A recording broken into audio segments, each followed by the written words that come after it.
자, 오늘 오전 6시에 보도자료가 나왔습니다. 서울시의 모아타운 26곳을 선정했는데요.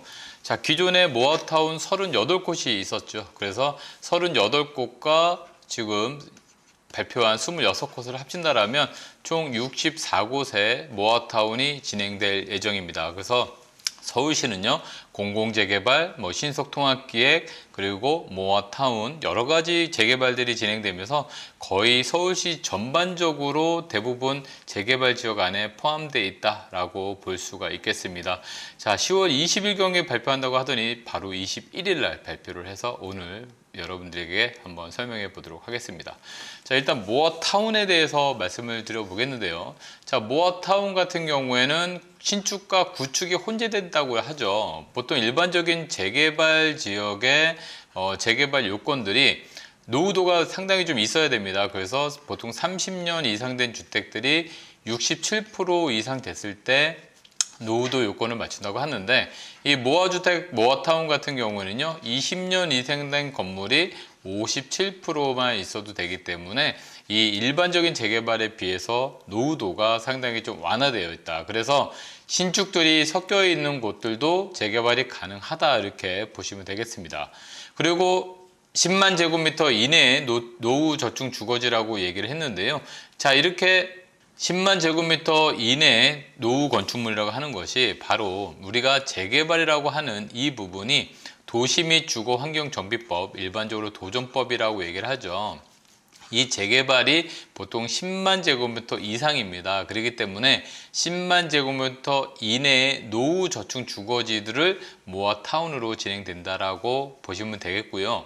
자, 기존의 나홀로 아파트들을 여러 개를 같이 묶어서 가는 사업이 모아타운이라고 보시면 되겠는데, 기존에는 나홀로 아파트에 이렇게 각자의 주차장을 끌고 갔다라고 하면 모아타운으로 지정되게 되면 이 나홀로 아파트들을 다 모아서 지하 주차장을 한꺼번에 사용을 할 수 있게끔 만들어줍니다. 자, 그렇다라고 하면 주차장도 상당히 좀 넓고요. 그리고 또 지하에서 각자 동으로 올라가기 때문에 우리가 나홀로 아파트가 아니라 대단지의 아파트와 같은 그런 시너지 효과를 가져갈 수가 있습니다. 그래서 지하 주차장 등의 편의시설들을 확충하는 지역 단위 방식이다, 이렇게 보시면 되겠고, 자, 이렇게 나홀로 아파트는 우리가 블록이라고 얘기를 할 수 있겠죠. 가로로, 그러니까 도로로 둘러싸져 있는 한 블록, 이거를 기존에는 보통 가로주택 정비 사업을 한다라고 얘기를 하는데, 서울시에서는 이거를 모아주택이다, 이렇게 얘기를 합니다. 그래서 기존의 가로주택 정비 사업을 여러 개를 모아서 가면 모아타운이고,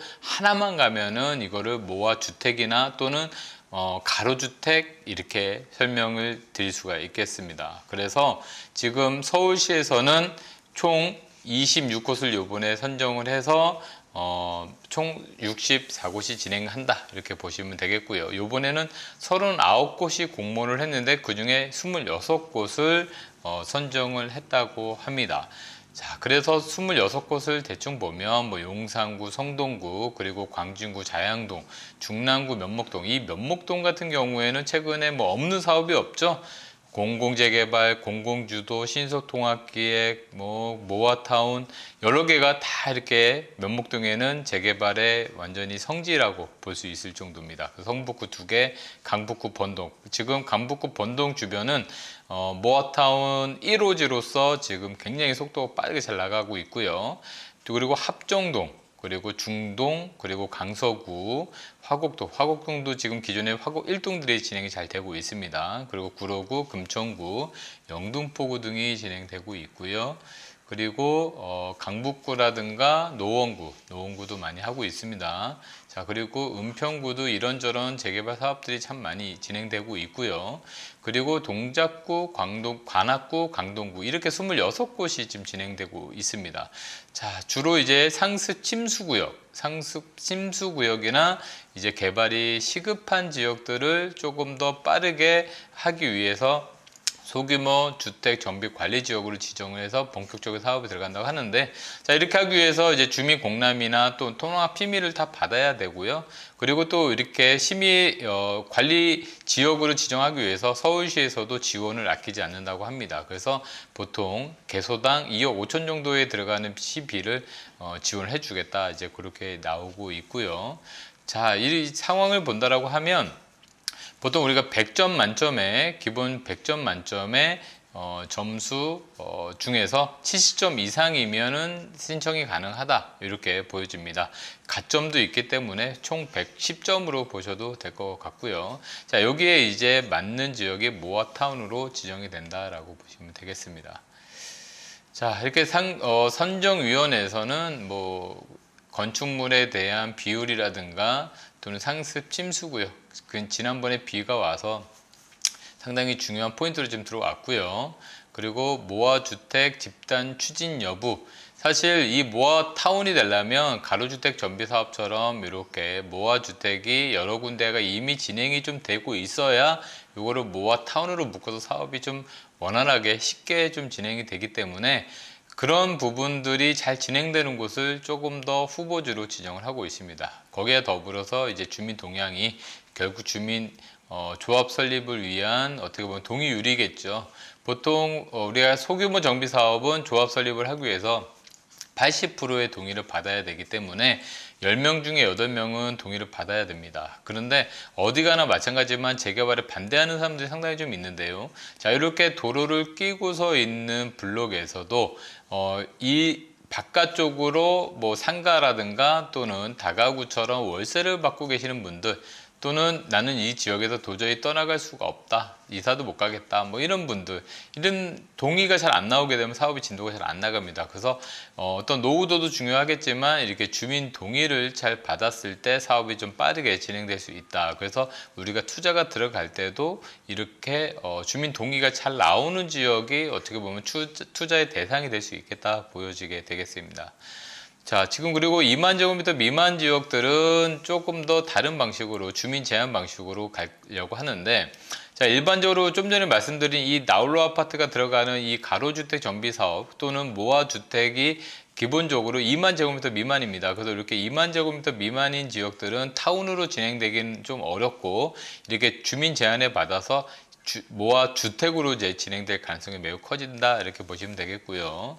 자, 그리고 강남구에서 2개소가 있었죠. 일원 대청마을, 여기는 뭐 신통기획에서도 들어갔다가 지금 떨어진 지역이기도 하고, 뭐 토지거래 허가구역으로도 묶여 있기도 하고, 여러 가지 마지막 강남의 재개발 지역이다 해가지고 많은 분들이 관심을 좀 많이 들었던 부분들인데, 여기는 결정하기가 좀 쉽지 않았었던지 2주 정도의 시간을 좀 더 달라라고 선정위원회에서 좀 진행이 됐답니다. 그래서 현재 26곳이 발표됐는데 거기에 현재 강남 일원동은 약간 배제된 상태이기 때문에 만약 여기까지 지정이 된다라고 하면 총 28군데가 지정이 되는 거다, 이렇게 보시면 될 것 같고요. 자, 이렇게 떨어진 지역들, 선정되지 못한 지역들을 까지 묶어가지고 10월 27일을 권리산정 기준일로 지정을 했습니다. 그래서 선정된 26곳 뿐만 아니라 미선정된 곳까지도 권리산정 기준을 정했는데, 자, 선정된 곳들을 본다라고 하면 이 권리산정 기준일, 그러니까 10월 27일까지 착공신고를 하게 되면 조합원의 자격이 주어집니다. 그리고 착공신고를 얻지 못한 사업장은 현금 청산이 된다는데, 이 모아타운이 그나마 조금 투자자 입장에선 또는 개발자 입장에서는 좀 다행스러운 거는 이렇게 권리산정 기준을 정해졌을 때 착공신고만 되어 있어도 조합원의 자격을 준다라는 것이죠. 그렇지만 다른 공공재개발이라든가 다른 사업들은요, 이렇게 권리산정 기준을 정했을 때 이미 준공이 다 돼서 소유권까지 다 들어가 있어야 조합원의 자격을 주어지지, 그렇지 않으면 현금 청산이 됩니다. 그래서 굉장히 강하다.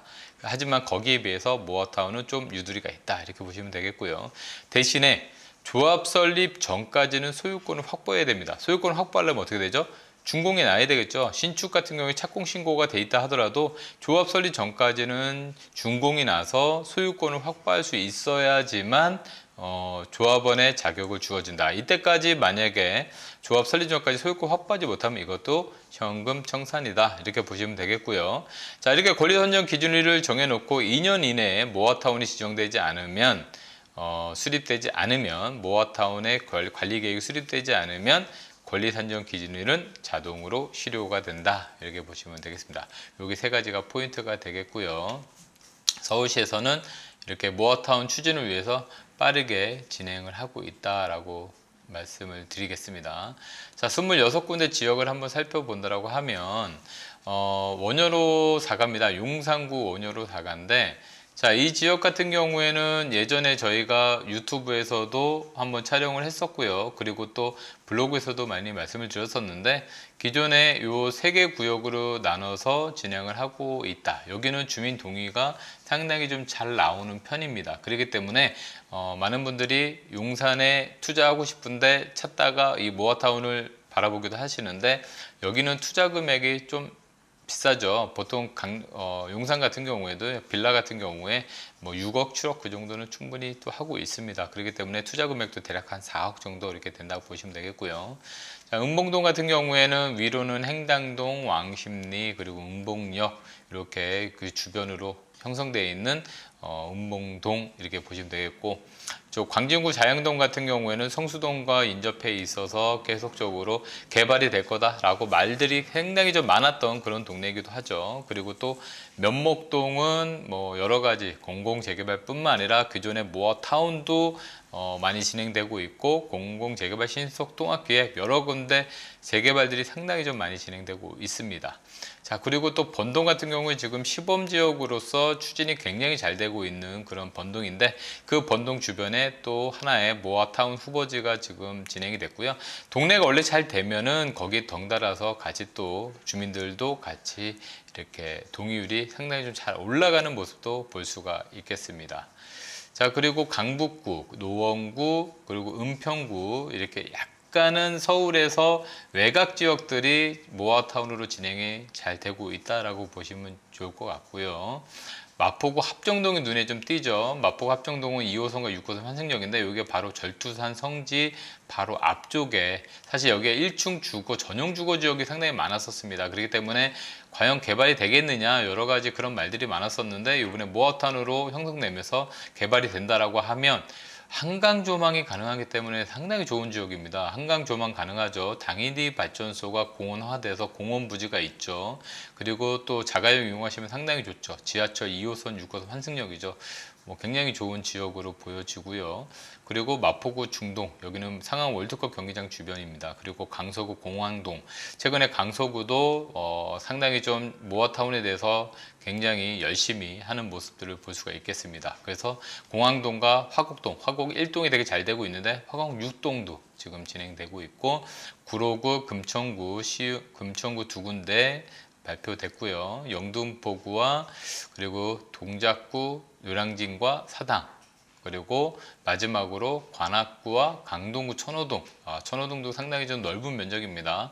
자, 이렇게 26군데가 지정이 돼서 진행 중인데, 여러분들도 이제 모아타운에 관심이 있다라고 하면 사실 개념에 대한 부분들은 상당히 좀 쉽습니다. 그렇기 때문에 개념 파악은 뭐 1시간만 공부하시면 바로 이해가 되실 거라 생각을 하고, 후보지들 총 38곳 플러스 26곳에서 64곳이 발표가 됐기 때문에 이 후보지 지역들을 한번 잘 살펴보신다면 투자에 도움이 되실 거라고 생각을 합니다. 자, 최근 들어서 고금리 그리고 건축자재 인상 등으로 여러 가지 어려운 점들이 많은데, 사실 그거는 별개를 하더라도 지금 당장 투자를 하지 않더라도 이렇게 서울시에 대한 부분들은 계속적으로 좀 관심을 두시는 것이 앞으로 재테크를 위해서도 좀 필요한 그런 소양을 쌓을 수 있다라고 말씀드릴 수 있겠고요.